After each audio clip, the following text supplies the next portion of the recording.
Assalamualaikum warahmatullahi wabarakatuh. Alhamdulillah alladzi arsala rasulahu bil huda wa dinil haqq liyudhhirahu 'ala ad-din kullihi walau karihal musyrikun. Segala puji bagi Allah Jalla Jalaluh yang telah mengutus Rasulnya dengan petunjuk dan agama yang benar, agar Allah memenangkan agamanya di atas seluruh agama walaupun orang-orang musyrik membenci hal itu. Allahumma salli wa sallim ala habibina wa sayyidina Muhammadin wa ala alihi wa sahbihi ajma'in. Ya Allah, semoga salawatmu, salam dan nikmatmu senantiasa kau curahkan untuk hamba kekasihmu, untuk baginda Nabi kita Muhammad alaihi salatu wassalam, dan untuk keluarga beliau, untuk istri-istri beliau, untuk putra-putri beliau, dan untuk seluruh sahabat Nabi. Semoga Allah meridai kita bersama mereka. Yang pertama, ana mohon maaf atas keterlambatan ini. Subhanallah, ana tadi tepat keluar dari kantor jam 3.40 menit. Tapi ternyata ini ada sebuah ibrah ya. Ada seorang dari Surabaya datang. Naik mobil dia. Kata dia, ana mau ketemu Ustaz Syafiq. Ana ngomong, akhirnya ana keluar, ana ketemu sama bapak itu. Pak, saya mau ngajar pak. Dia ngomong, Ustaz, ana dari ITS Malang Ustaz. Ana punya masalah keluarga, kata dia. Kalau Ustadz mau ngajar, fadhol gitu loh. Anak ngomong, bismillah lah, mungkin Bapak saya bisa bantu sedikit. Akhirnya tadi kita duduk, ternyata dia cerita tentang anaknya. Dia ngomong, Ustadz, anak punya anak, kelas 2 SMA, sekarang sholatnya sudah bolong-bolong. Padahal dia SD Islam. SMP Islam. Baru SMA-nya yang negeri. Bayangan dia dengan anak ini SD, SMP, Islam, dia punya bekal untuk SMA-nya. Tapi gara-gara pergaulan, itu bapak mencerita, Ustadz, dia sekarang kalau pulang jam 10 malam, kemudian dia mau di kamar sendirian, dan kamarnya mau dia kunci, dia tidak ingin diganggu, padahal dia dari sekolah Islam. Ternyata setelah ana banyak ngobrol sama bapak itu, ya pengaruh sohib ternyata. Teman. Makanya, kenapa Allah Jalla Jalaluh benar-benar memerintahkan kepada umat manusia ini, kepada hamba-hamba Allah itu, bukan hanya bertakwa, tapi dia mengatakan, Ya ayyuhalladzina amanuttaqullah wa kunu ma'as sadiqin. Wahai orang-orang yang beriman, bertakwalah kalian kepada Allah dan bergabunglah bersama orang-orang yang bertakwa, orang-orang yang jujur dan benar. Lingkungan itu sangat mempengaruhi seorang hamba. Maka yang di sini pun, mahasiswa yang di sini pun, dia akan melihat keimanan dia itu ikut keimanan sahibnya. Kalau dia berteman dengan sahib yang suka sholat malam, insya Allah dibangunin untuk sholat malam. Kalau yang berteman dengan sahib yang suka sholat duha, insya Allah dia akan sholat duha. Tapi kalau berteman dengan sahib yang suka majlas, yang kerjanya habis isya, bikin kopi, bikin teh, kemudian ngobrol sana, ngobrol sini, insya Allah dia pulang pinter majlas. Karena itu yang dia dapat di sini. Rasulullah sallallahu alaihi wasallam mengatakan al-mar'u ala dini khalilihi. Orang itu ikut agama teman dekatnya. Falyanzur ahadukum man yukhalil. Hendaklah kalian ini melihat dengan siapa engkau berteman baik. Anda tidak bisa memberikan solusi banyak kepada bapak itu. Cuma ana sampaikan ya Bapak perlu merujuk apakah mungkin pernah durhaka sama orang tuanya dahulu. Ketika masih muda seperti dia, nggak nurut sama orang tuanya, tidak patut. Sehingga Allah memberikan hukuman kepada orang tuanya. Kama tadinu tudan. Sebagaimana engkau berbuat, seperti itulah engkau akan mendapatkan ganjarannya. Tapi kembali kepada kajian kita tentang bagaimana seharusnya seorang muslimah. Mau tidak mau kita perlu belajar bagaimana menjadi muslimah yang lebih baik. Pada kesempatan yang lalu kita sudah membahas bahwa seorang muslimah hendaklah dia menjadi abidatun lillahi tabaraka wa ta'ala. Menjadi hamba yang mengabdi kepada Tuhan. Salah satunya adalah dengan cara mendirikan sholat. Ingat, bukan sholat, tapi mendirikan sholat. Apa perbedaan sholat dan mendirikan sholat? Fadhali. Akhwati. Apa perbedaan sholat dan mendirikan? Sehingga kita ini paling enggak, ya ana udah umur 40 tahun. Ana perlu melihat ke belakang. Selama ini ana itu cuma sholat atau sudah mendirikan sholat? Apa itu mendirikan sholat? Fadhali. Nah, masa satu kampus putri itu mah soal yang gampang, Ustaz. Cuma kita kan tawadhu semua, Ustaz. Nah, fadhali. Kalau sholat itu sekedar ya melakukan gerakan-gerakan sholat. Allah mengatakan fawailun lil musallin alladzina hum an salatihim sahun alladzina hum yura'un. Adapun orang yang mendirikan sholat, dia mendirikan sholat sesuai dengan rukunnya, syaratnya, bahkan ruh dari sholatnya itu kehusyuan dia hadirkan dalam dirinya. Sehingga kita perlu melihat, ana yakin akhwati semua sholat di sini. Alhamdulillah.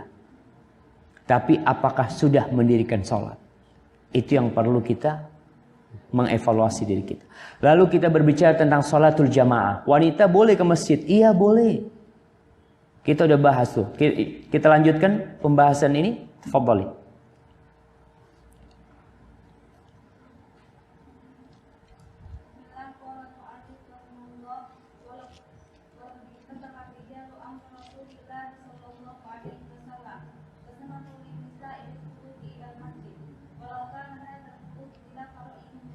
Barakallahu fiik.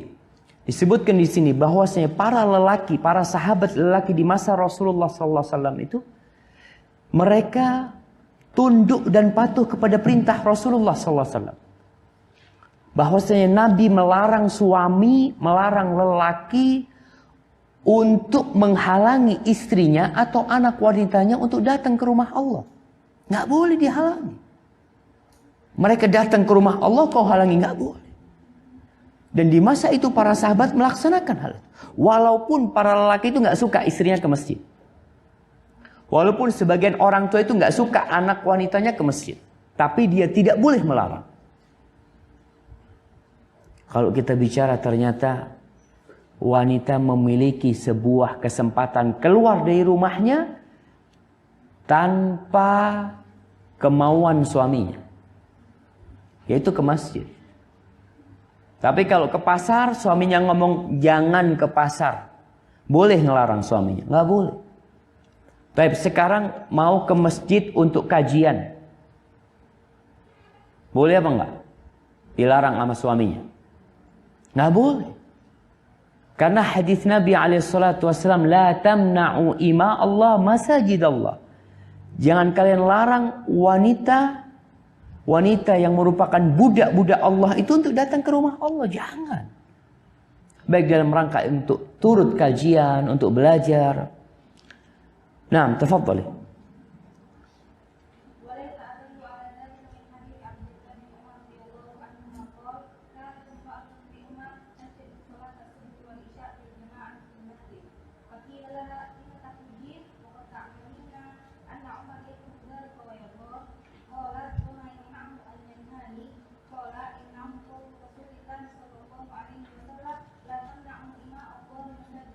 Barakallahu fiik.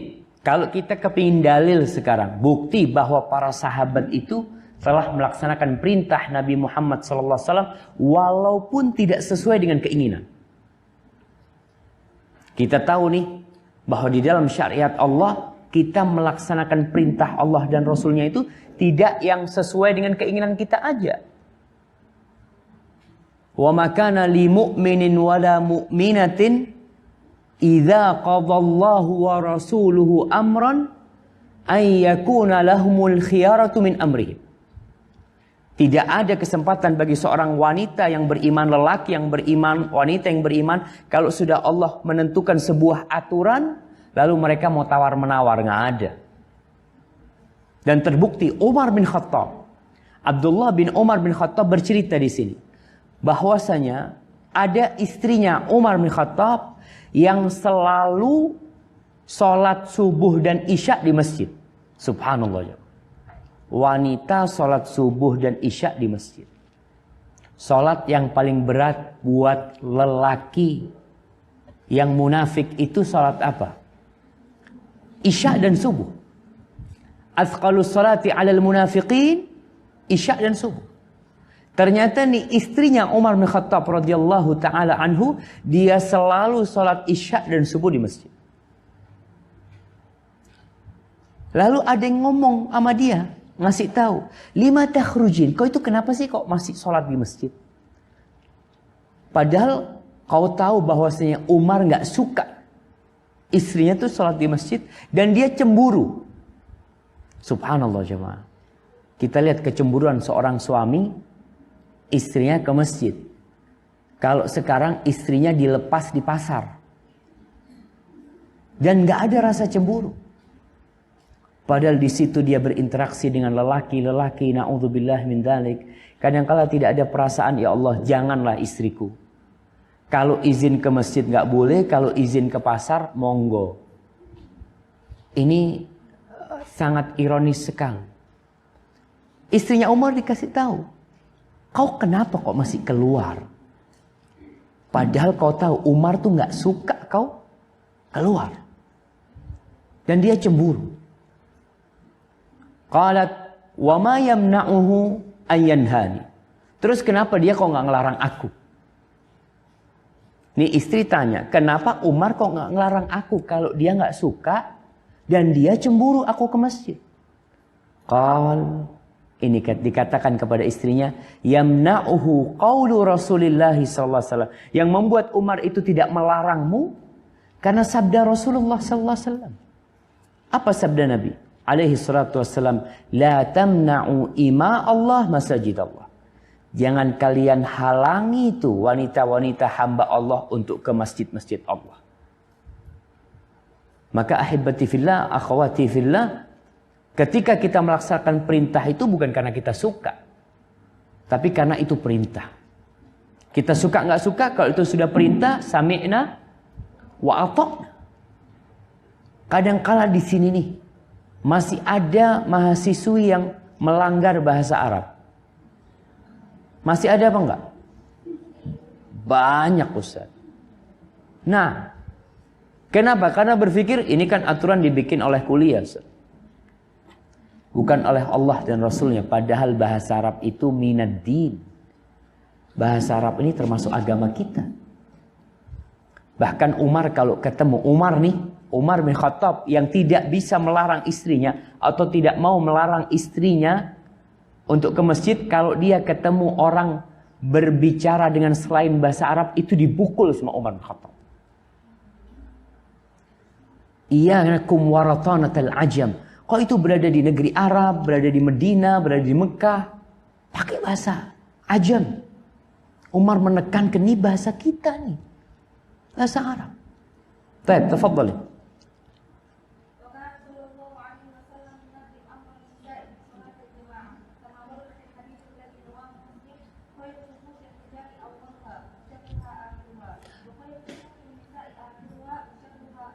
Masya Allah, kita lihat nih, Rasulullah SAW membolehkan wanita untuk datang ke masjid, tapi diatur. Artinya wanita itu datang ke masjid nggak sembarangan. Ada aturan-aturan yang perlu diperhatikan. Di antaranya masalah soft. Dulu di masa Rasulullah SAW ada sitar enggak yang membedakan soft lelaki dengan wanita? Ada enggak? Akhwati, ada apa tidak? Enggak ada. Enggak ada. Makanya Rasul sallallahu alaihi wasallam mengatur nih. Beliau mengatakan khairu sufir rijal awwaluha. Sebaik-baiknya saf para lelaki itu adalah yang paling awal. Wa syarruha akhiruha. Dan yang paling buruk dari saf lelaki itu adalah yang paling akhir. Dan sebaliknya khairu sufufin nisa'i akhiruha. Sebaik-baiknya saf wanita itu yang paling akhir. Jadi perempuan kalau masuk Masjid Nabawi itu memulai safnya dari awal atau akhir? Dari akhir. Dan pintunya di samping. Soalnya kalau pintunya di belakang, kalau sudah saf terakhir penuh dia nggak bisa lewat. Tapi kalau pintunya di samping nih, kayak pintu di samping nih, pintu kita kajian nih. Jadi kan akhwat pada lewat samping. Jadi yang paling baik sekarang softnya akhwat yang paling awal paling akhir. Hah? Kenapa paling awal? Taib, sebagian mengatakan seperti itu. Ketika ada sitar, ada penghalang, jadi awal lebih baik. Tapi ketika sitarnya itu masih terlihat umpamanya, tetap yang paling baik adalah yang paling akhir. Kenapa yang paling akhir soft lelaki itu paling buruk dan soft wanita paling awal itu paling buruk? Apa penyebabnya? Penyebabnya semakin dekat lelaki dengan wanita ini bisa nyetrum. Kadangkala yang soft lelaki terakhir dengar suara perempuan bisik-bisik, Masya Allah, suara siapa ini? Kata dia. Itu jadi kepikiran. Pernah ada seorang teman cerita, dia lagi sholat taraweh, lagi sholat Allahu Akbar. Dia di soft kayaknya paling akhir tuh softnya. Kemudian dekat dengan soft perempuan yang paling awal. Tahu-tahu ada ketika waktu walabolin, ada perempuan yang ngomong amin. Ini yang sholat, ya Allah, suaranya fulanah ini kayaknya. Masya Allah, jadi kepikiran dia. Maka tetap yang terbaik suaranya. Softnya wanita itu yang paling akhir dan yang paling baik dari soft lelaki adalah paling awal. Jadi perempuan udah tahu nih. Ini tentang aturan yang pertama. Baik, yang kedua. Fadhali.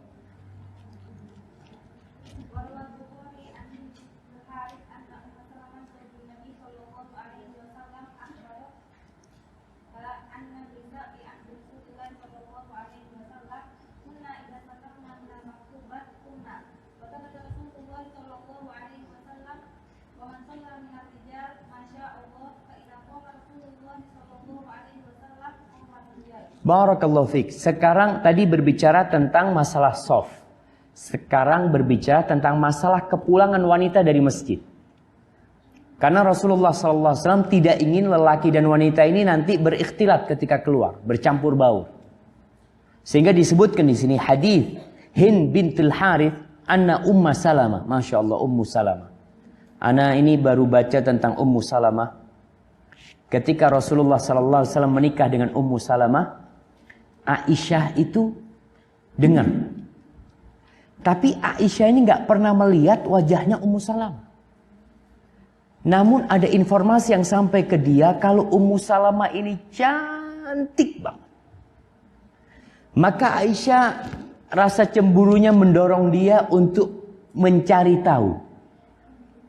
Maka dia cari tahu, subhanallah, kelihatan sama Ummu Salamah. Kata Aisyah, ternyata Ummu Salamah itu jauh lebih cantik dari yang ana bayangkan. Cantik, berlipat-lipat ganda kecantikan. Akhirnya Aisyah cerita sama Hafsah. Karena Hafsah ini sama siapa? Hafsah sama Aisyah ini satu grup, satu geng. Jadi istri Rasulullah SAW itu ada geng-gengan grup-grupan lah. Dia cerita nih. Aisyah cerita sama sama Hafsah. Aku habis ngelihat Ummu Salamah, ternyata dia cantik banget. Apa kata Hafsah? Kau itu karena cemburu. Biasa aja sih cantiknya dia itu, kata dia. Ini katanya Hafsah. Kata dia, benar kau karena cemburu, kata Hafsah. Coba kau lihat lagi. Akhirnya dilihat lagi sama Aisyah. Oh iya, dia itu hiya jamilah. Dia itu cantik, tapi biasalah, nggak seperti yang Anda bayangkan. Ini kejadian antara istri-istri Rasulullah SAW. Gara-gara cemburu, jadi kebayangannya Ummu Salamah ini udah nggak ada lagi yang lebih cantik dari dia. Padahal tetap Aisyah lebih dicintai sama Rasulullah SAW. Dan bisa dibayangin ya, Aisyah itu dicintai sama Rasul SAW. Tapi Nabi tetap menikah lagi. Ana ingin menceritakan bahwasanya menikah lagi itu bukan berarti sang suami benci sama istri yang pertama, enggak. Bahkan semua istri-istri Rasul SAW itu yang pertama Saudah, kemudian Aisyah. Berarti yang 7 itu adalah madunya Aisyah radhiyallahu taala anha. Dan itu tidak menjadikan Rasulullah SAW membenci Aisyah. La. Rasulullah SAW ketika ditanya, Man ahbun nas ilaik? Siapa yang paling kau cintai dari manusia? Apa jawab Nabi SAW? Aisyah radhiyallahu ta'ala anha. Apa kata Ummu Salamah dalam hadis ini? Dia memberikan informasi kepada Hind bintil Harith. Annan nisa, bahwasanya para wanita di masa Rasulullah sallallahu alaihi wasallam, kalau mereka itu salam selesai sholat mengucapkan assalamualaikum, mereka langsung berdiri. Qumna. Mereka setelah assalamualaikum mereka berdiri. Wa thabata Rasulullah sallallahu alaihi wasallam, Nabi tetap di tempatnya. Dan lelaki-lelaki tetap di tempatnya. Fa idza qama Rasulullah sallallahu alaihi wasallam, qama rijal. Kalau Nabi alaihi wasallam beranjak, lelaki itu pada beranjak. Ini aturan supaya wanita itu ketika pulang mereka tidak harus berdesakan dengan lelaki. Ini berkaitan dengan masalah itu. Yang ketiga masalah, tafadhal dilanjutkan.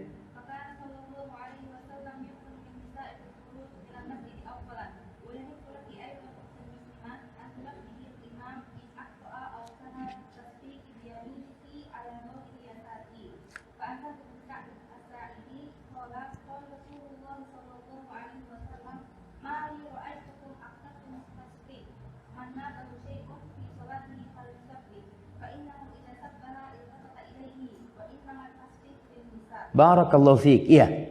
Ini berkaitan dengan keluarnya wanita. Rasulullah SAW memberikan kesempatan kepada para wanita untuk keluar dahulu.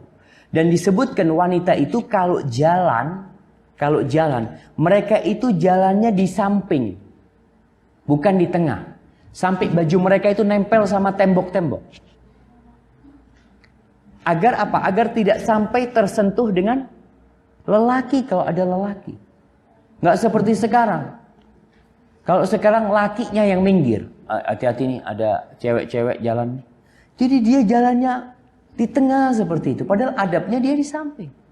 Berusaha agar tidak tersentuh dengan para lelaki. Kemudian juga Nabi SAW ini mengkhususkan pintu di Masjid Nabawi itu khusus wanita. Beliau mengatakan, "Lau taraktum hadzal bab lin nisa." Awalnya pintunya itu laki perempuan jadi satu. Karena kan tadi masjid ini tidak ada sitarnya. Nggak seperti di masjid STDI sekarang. Di kampus kita ada masjid, memang pintu itu khusus wanita. Dan ada penghalang. Lelaki tidak mungkin masuk lewat sana. Tapi di masa Rasulullah SAW, pintunya itu bebas. Karena perempuan ketika masuk lewat pintu itu, dia langsung ke belakang. Sedangkan lelaki kalau masuk lewat pintu itu, dia langsung ke depan. Akhirnya Rasulullah SAW meminta kepada para sahabat untuk mengkhususkan satu pintu. Sampai sekarang ada pintu itu disebut babun nisa. Pintunya para wanita. Kemudian disebutkan di sini bahwasanya seorang wanita itu boleh memperingatkan imam kalau imamnya salah.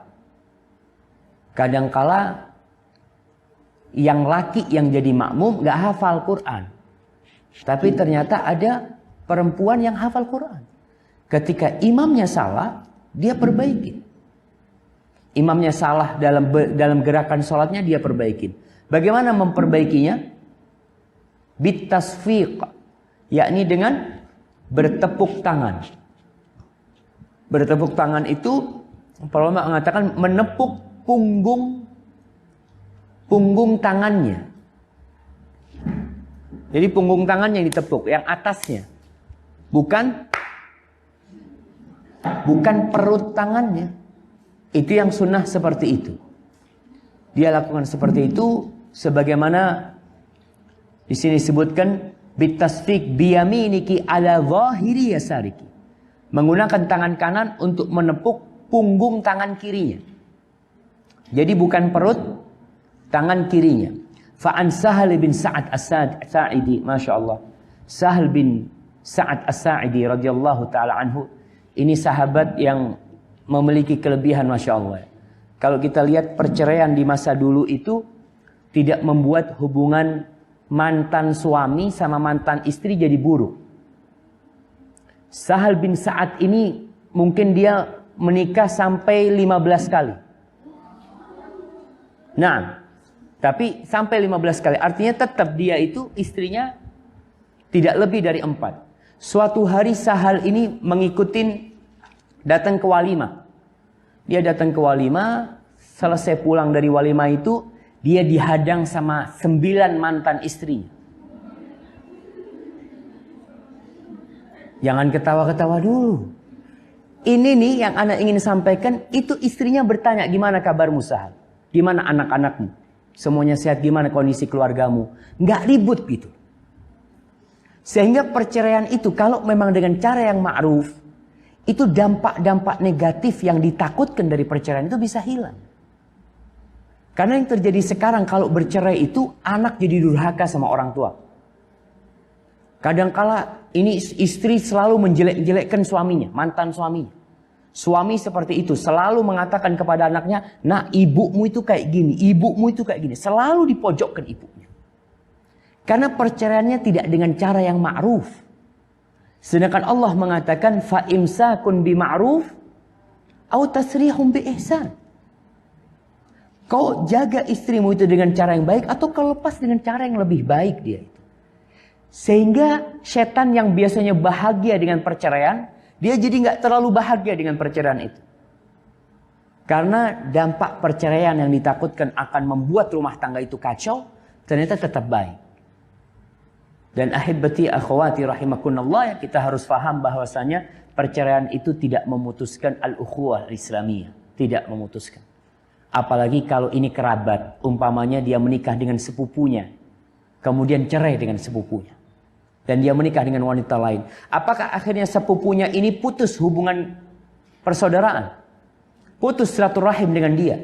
Yang terjadi putus, yang banyak yang terjadi. Sehingga bukan cuma suami istri, bahkan bapaknya yang adik kakak sama bapaknya istrinya itu pun ribut. Gara-gara merasa anakku tidak dihargain, anakmu macam-macam. Kalau memang tidak mengalami kecocokan, sudahlah. Kalau memang harus berpisah, berpisah dengan cara yang baik. Ini Sahal bin Sa'ad As-Sa'idi radhiyallahu taala anhu. Apa kata Sahal bin Sa'ad? Qala Rasulullah sallallahu alaihi wasallam, dia mengatakan, "Mali ra'aitukum aktsartum at-tasfiq." Kenapa kalian ini para lelaki kok banyak bertepuk tangan? Man nabahu syai' fi salatihi falyusabbih. Kalau lelaki melihat imamnya mungkin salah atau lupa, apa yang harus dia lakukan? Subhanallah. Hendaklah dia bertasbih. Fa innahu idza sabbah iltafata ilaih.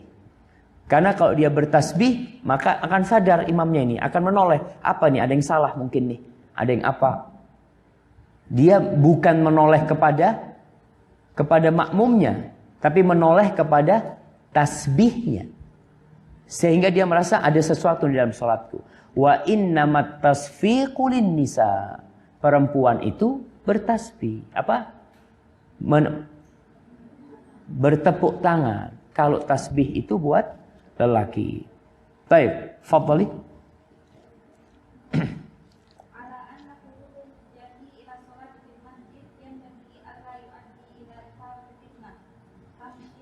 Tamasyian.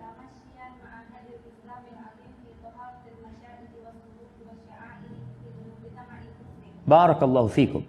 Di sini disebutkan, kau kalau keluar rumah itu ke masjid, keluar rumah ke masjid pun jangan sampai keluarmu itu menimbulkan fitnah. Kenapa? Karena subhanallah, perempuan ini Allah ciptakan indah. Berbeda dengan lelaki. Sampai dikatakan sandalnya wanita pun jadi lebih indah daripada sandalnya lelaki. Nah, kalau lihat sandalnya aja, Masya Allah.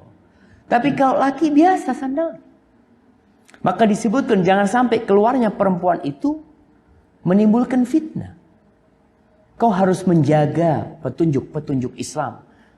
Bahwasanya Islam itu menjaga kesucian perasaan seseorang. Dijaga bagaimana jangan sampai dalam menegakkan syiar-syiar Islam itu akhirnya mujtama muslim ini jadi nggak benar nantinya.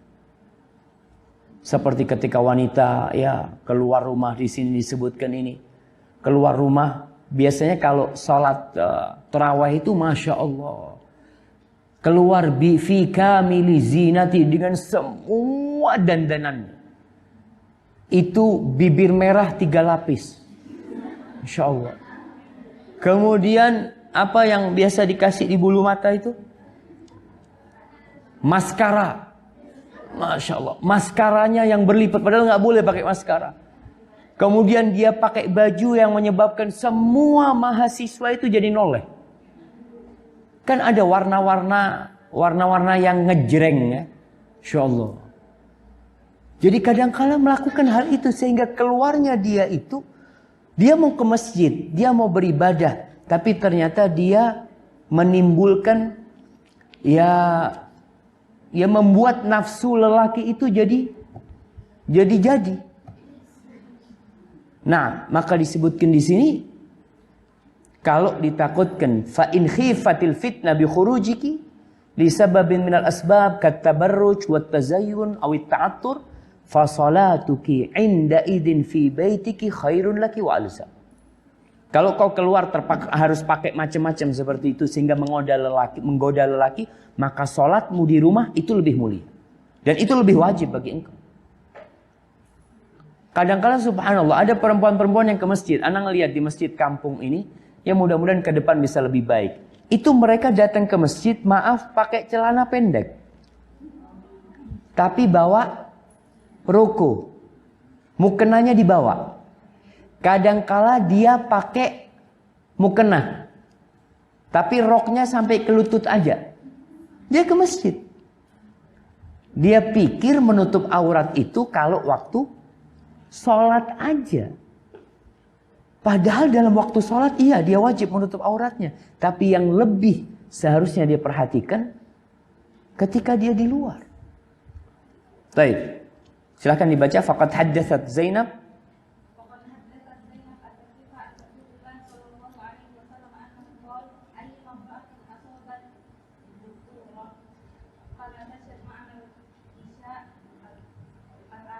Barakallahu fiik. Di sini disebutkan sama Rasulullah sallallahu alaihi wasallam bahwasanya ayu mamra'atin asabat bukhuran. Wanita mana saja yang dia terkena bukhur, baik itu tubuh atau pakaiannya. Apa ini bukhur?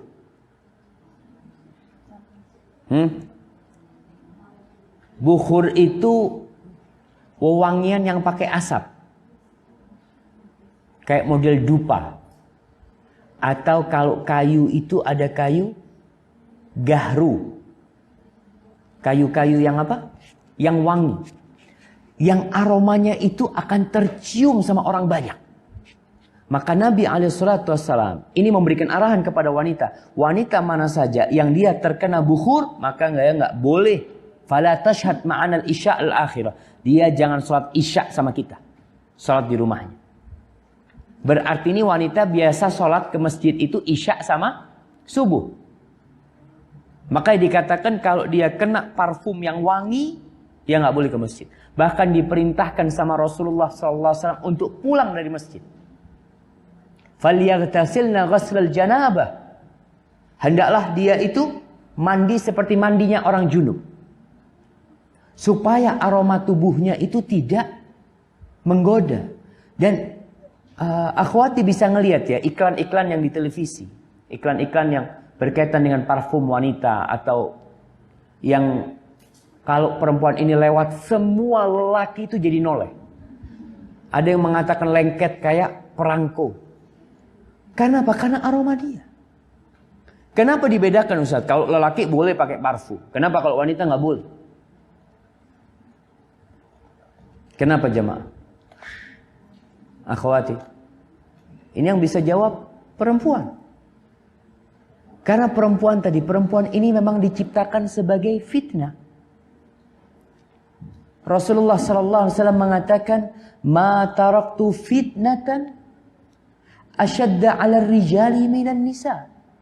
Aku tidak meninggalkan fitnah yang lebih dahsyat buat kaum lelaki daripada wanita. Jadi lelaki itu dititipin uang 1 triliun, insya Allah dia bisa amanah.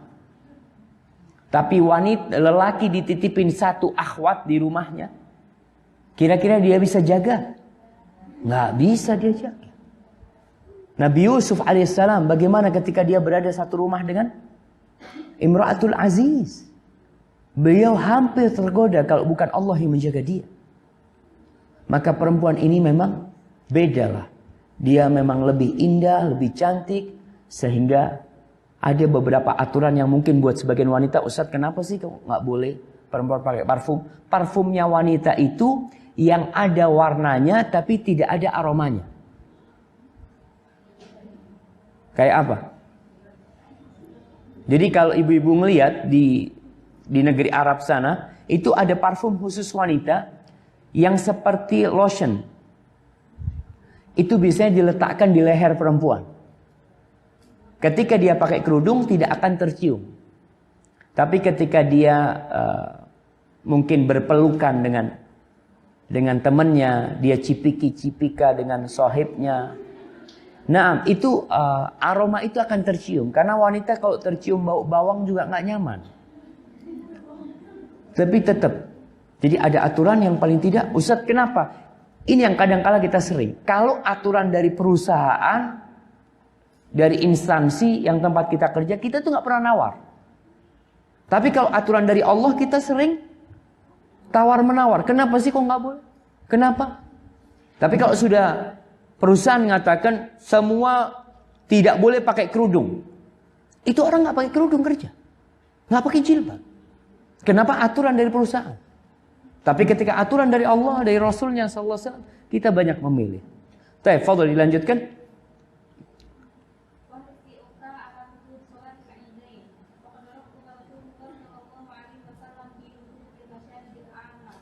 Barakallahu fiik ya. Iya, berkaitan dengan salat Idain, salat Idul Fitri dan salat Idul Adha, para wanita itu dianjurkan untuk bersungguh-sungguh datang. Jangan sibuk masak. Karena banyak wanita-wanita, terus terang Anda melihat, banyak orang tua, perempuan-perempuan, dia nggak ke masjid. Dia tidak ke lapangan, kalau sholatnya di lapangan. Kenapa dia tidak berangkat ke tempat itu? Karena sibuk mempersiapkan makan. Artinya harapan dia, nanti suaminya datang, kemudian anak-anaknya datang, makanan itu sudah tersedia. Ini mah urusan dunia. Urusan ibadahnya tolong diutamakan. Kalau mau mempersiapkan makan, dipersiapkan malam hari. Dan insya Allah keluarga itu pada faham semua. Kalau ibunya ikut sholat ke masjid, mau nggak mau pulang, nggak bisa langsung makan. Paling tidak harus mempersiapkan lebih dahulu. Tapi insya Allah kue-kue banyak yang bisa disantap. Maka di sini hendaklah seorang wanita muslimah bersungguh-sungguh untuk hadir ketika sholat Idul Fitri atau Idul Adha. Walaupun dalam kondisi haid. Walaupun dalam kondisi nifas. Itu dianjurkan untuk keluar. Disebutkan dari Ummu Atiyah radhiyallahu taala anha qalat kunna nu'maru bil khuruji fil aidain wal mukhabba'a wal bikir. Kita itu disuruh keluar untuk sholat Idain Baik wanita-wanita yang sedang dalam pingitan, gadis-gadis itu disuruh ke masjid. Dulu gadis itu dipingit. Kalau sekarang diapain? Kayaknya udah ditawarkan gitu. Na'udzubillah, kita lihat, ya Allah, ana benar-benar sedih kemarin pulang dari airport ngelihat anak SMP, ya kelihatan dari wajahnya anak SMP, lagi pacaran, lagi foto-fotoan berdua, na'udzubillah ya. Kemana orang tuanya? Dulu itu dipingit karena apa? Dipersiapkan. Gadis-gadis ini dipersiapkan untuk melahirkan mujahidin fisabilillah. Untuk melahirkan lelaki-lelaki dan anak-anak wanita yang soleh dan soleha kelak. Bukan hanya dipersiapkan untuk masak buat suaminya, tidak. Qalat al-huyyat yakhrujun. Wanita-wanita yang haid pun keluar. Fayakunna khalfan nas.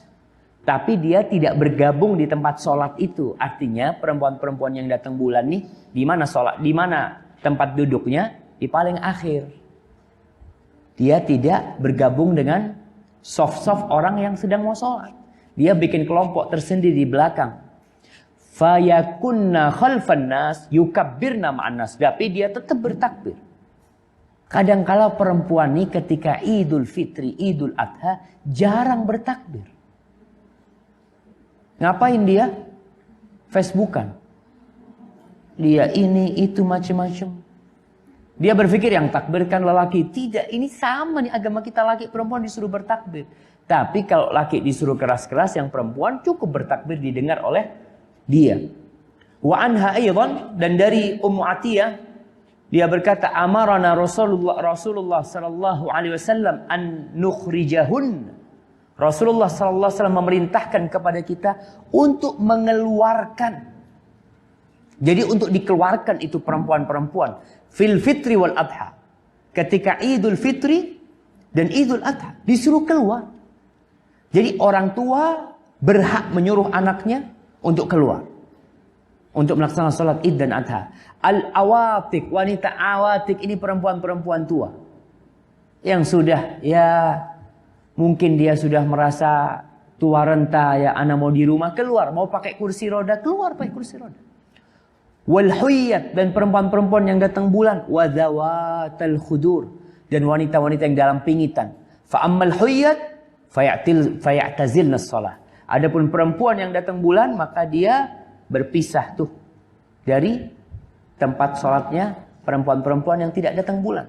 Wa yashhadnal khair, hendaklah mereka datang untuk menyaksikan kebaikan.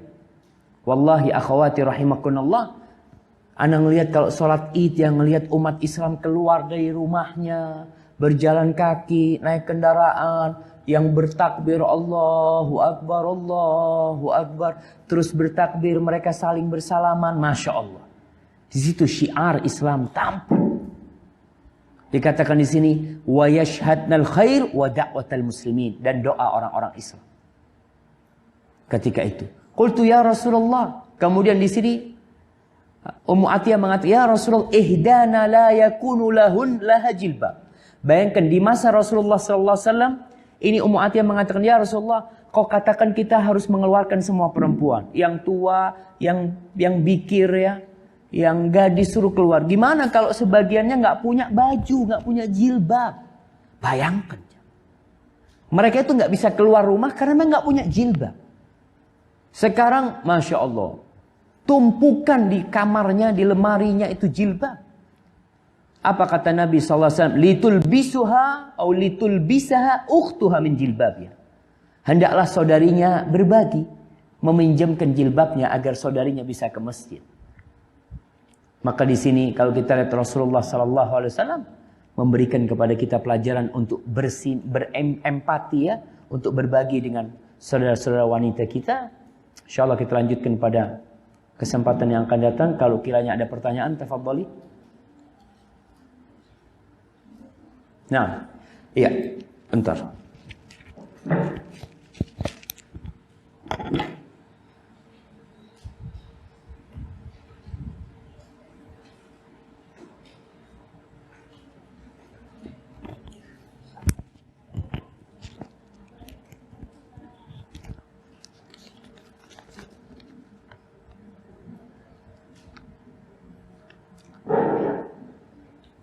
Nah, ya ini ada pertanyaan. Ustadz, saya itu kurang bisa fokus terhadap apa yang ada di hadapan saya. Maksudnya, seandainya saya lagi melakukan aktivitas tertentu, namun pikiran saya terkadang memikirkan aktivitas yang lainnya. Bahkan sampai saat duduk di kelas masuk suatu pelajaran hadis misalnya, tapi hati saya itu bimbang dengan pelajaran lain. Gitu, alhasil apa yang saya pelajari saat itu kurang efektif. Sehingga pulang dari kelas ibarat nggak dapat apa-apa. Dan ini mengharuskan saya untuk memurojaah yang ekstra. Dan membuat waktu saya habis kebanyakan hanya untuk belajar. Nggak apa-apa kalau waktunya habis untuk belajar. Emangnya mau dihabisin buat apa? Iya, tapi berkaitan dengan fokus ya. Ya, pertanyaan yang menarik sekali ya. Memang kadangkala yang menyebabkan kita kurang fokus dengan pelajaran itu, yang pertama niat. Ingat niat, innamal a'malu binniyat. Kita niatkan ketika belajar itu memang niat untuk belajar pelajaran ini. Kemudian kita minta bantuan sama Allah Subhanahu wa taala. Karena terus terang setan itu tidak pernah berhenti kayak sekarang nih. Yang kajian di sini nih. Nanti selesai kajian ditanya, tadi Ustadz bahas masalah apa? Masalah apa ya? Masalah sholat kalau nggak salah. Jadi dia datang di sini mikirin suaminya ngapain ya. Yang sudah menikah umpamanya. Yang belum menikah mungkin belajar, aduh aku ini Ustadz kok belum selesai ya. Ini udah jam 5 ini. Aku belum mandi gitu kan. Ada banyak pikiran yang membuat dia tidak bisa fokus. Maka minta bantuan sama Allah Subhanahu wa ta'ala.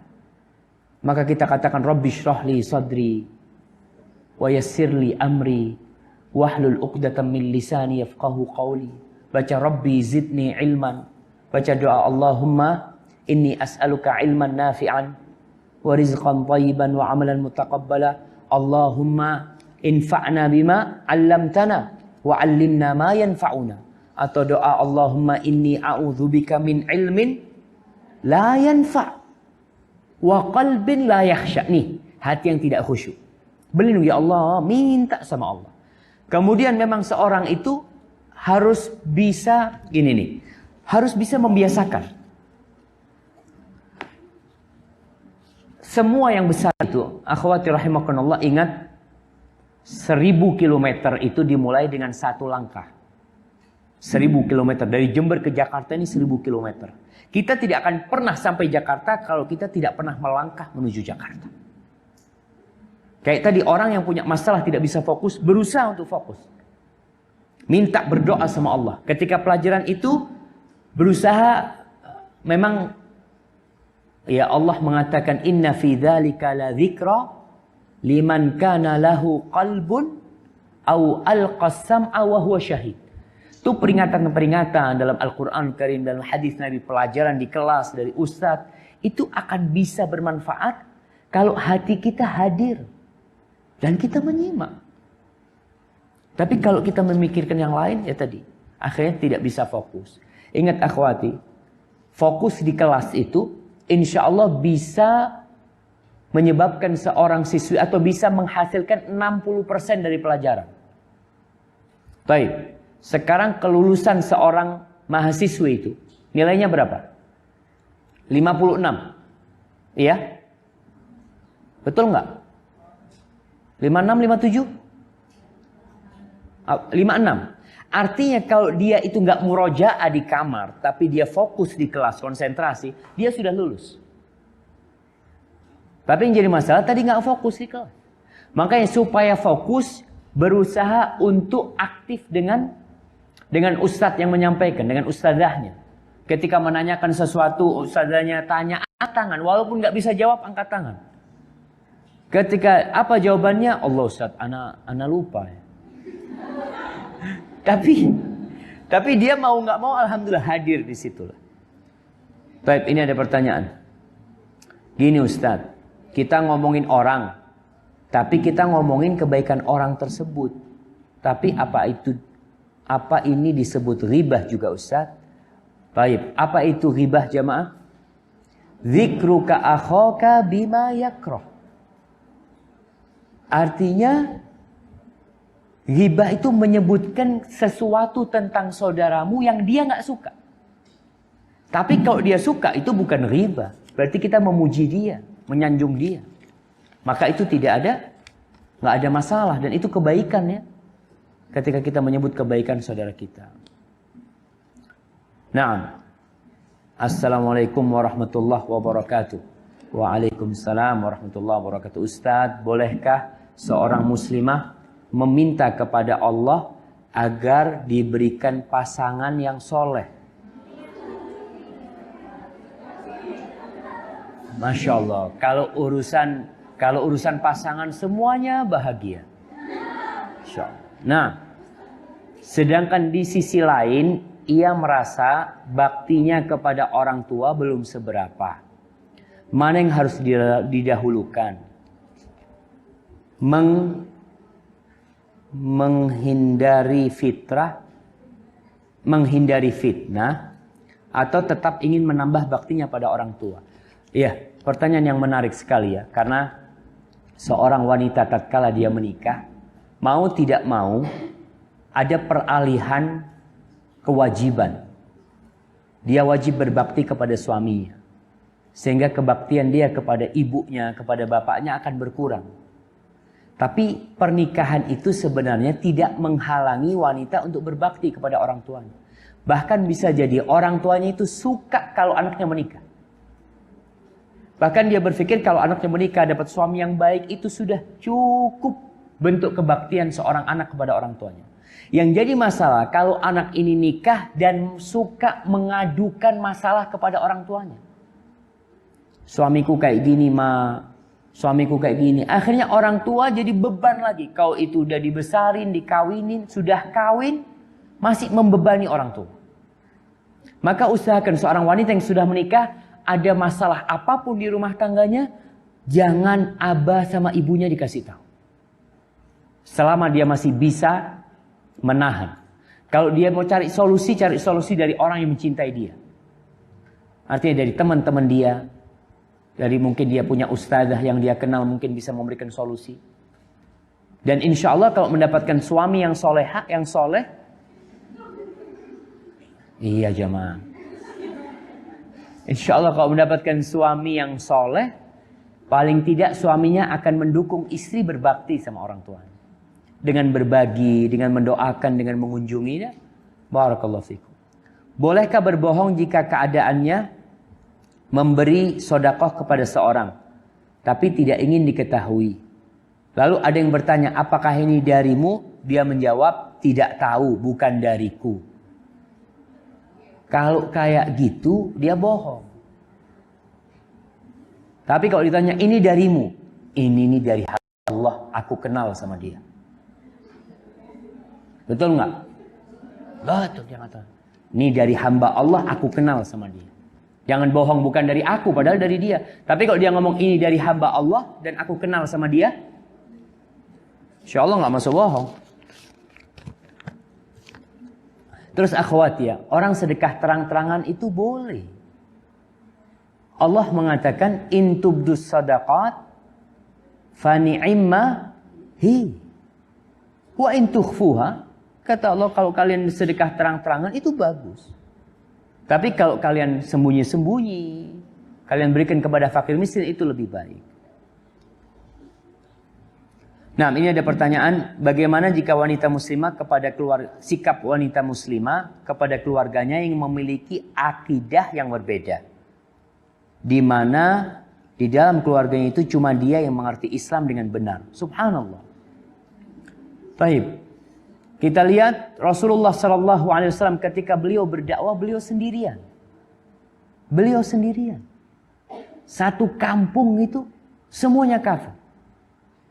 Bukan cuma keluarganya, tapi akhirnya Khadijah masuk Islam. Akhirnya Ali bin Abi Thalib masuk Islam. Zaid bin Harithah masuk Islam. Kemudian akhwati coba, ana harapkan akhwati ini menumbuhkan semangat dia beribadah dengan cara membaca sejarah para sahabiat. Coba baca sejarah Ummu Syarik, Ghuzayyah. Bagaimana ketika dia masuk Islam dan dia berdakwah di kampungnya. Tapi akhirnya dia disiksa sama orang kampung. Bahkan pernah 3 hari nggak dikasih makan, nggak dikasih minum, dia dikasih roti sama madu. Agar dia mati dengan itu. Ternyata Allah kasih dia minuman air. Maka tetap sikapnya itu harus berakhlak mulia, ya, dengan cara yang santun, berbagi ilmu dengan mereka, tidak sok kepada mereka. Nah, ini disebutkan bagaimana menanggapi atau menolak suatu perintah orang tua yang kita tahu itu tidak diajarkan dalam Islam. Ya, kita kadang-kala memang harus menolak dengan cara yang santun. Kita minta maaf, afwan, macam-macam. Kayak anak ketika mulai di Madinah itu, anak punya abah dulu masih ngerokok. Dia itu masih nyuruh anak beli rokok. Syafiq, belikan rokok. Anak jelaskan tentang hukum rokok sama abah. Ini bahaya, itu macam-macam sama. Akhirnya abah anak nggak pernah nyuruh anak beli rokok. Tapi dia nyuruh adik anak beli rokok. Nah, ya tetap kita berusaha untuk memberikan pengertian kepada orang tua kita. Nah, ini ya, dalam artian kita berdakwah di lingkungan kita yang mereka nggak kenal, akhwati, kita perlu sabar. Yang pertama, tunjukkan akhlak. Nabi SAW selama 40 tahun beliau tidak berdakwah. Beliau itu belum jadi Nabi. Tapi dalam kurun waktu 40 tahun itu, orang Mekah semua kenal bahwa Rasulullah SAW adalah Al-Amin. Beliau orang yang terpercaya. Maka kita berusaha untuk memperbaiki akhlak kita, insya Allah, ya kita berharap orang menerima dakwah kita. Tapi Rasulullah SAW ternyata beliau ditolak, dilemparin batu, diusir, bahkan mau dibunuh. Padahal beliau sudah dikenal Al-Amin. Apalagi kita yang belum dikenal Al-Amin. Ini masih ada pertanyaan lainnya, insya Allah kita akan jawab pada pertemuan yang akan datang ya. Karena waktunya udah cukup larut. Mungkin sebagian ingin siap-siap untuk sholat maghrib dan mempersiapkan diri.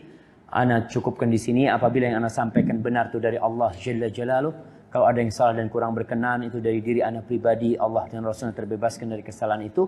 Subhanakallahumma wa bihamdika asyhadu an la ilaha illa anta astaghfiruka wa atubu ilaik. Wassalamualaikum warahmatullahi wabarakatuh.